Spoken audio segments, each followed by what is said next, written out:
Μέσω της υπηρεσίας ή κτηματολόγιο ηλεκτρονικές υπηρεσίες υπάρχει δυνατότητα υποβολής ηλεκτρονικής δήλωσης.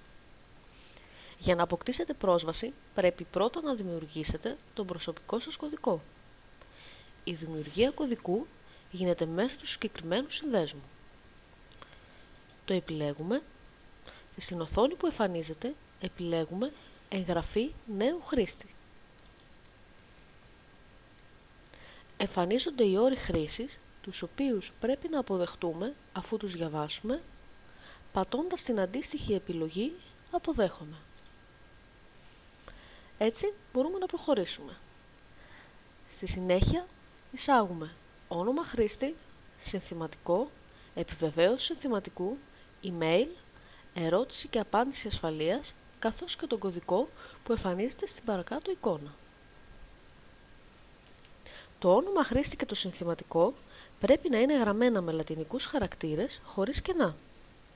Ενδεικτικά, ας συμπληρώσουμε τα στοιχεία ενός υποθετικού χρήστη. Πληκτρολογώ το όνομα χρήστη,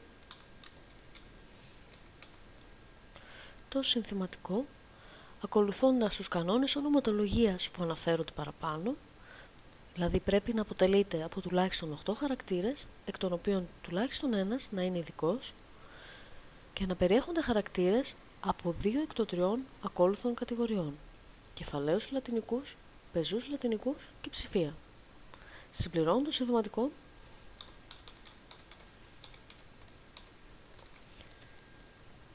και το συμπληρώνω ξανά στην επιβεβαίωση συνθηματικού. Στη συνέχεια συμπληρώνω το email.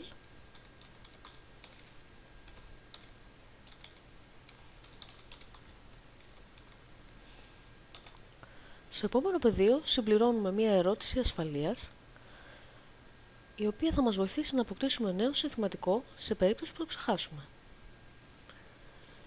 Πληκτρολογούμε κάτι το οποίο είναι εύκολο να θυμηθούμε και το γνωρίζουμε μόνο εμείς. Ενδεικτικά συμπληρώνω αγαπημένο χρώμα και συμπληρώνω την απάντηση.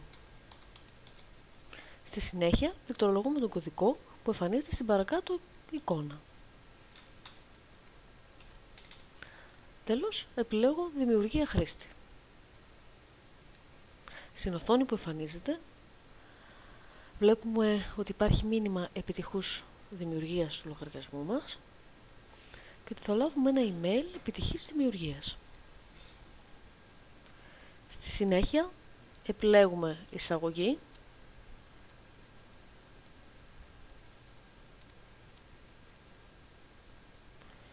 και εμφανίζεται η κύρια οθόνη με επιλογές για τις υπηρεσίες που παρέχει η εφαρμογή.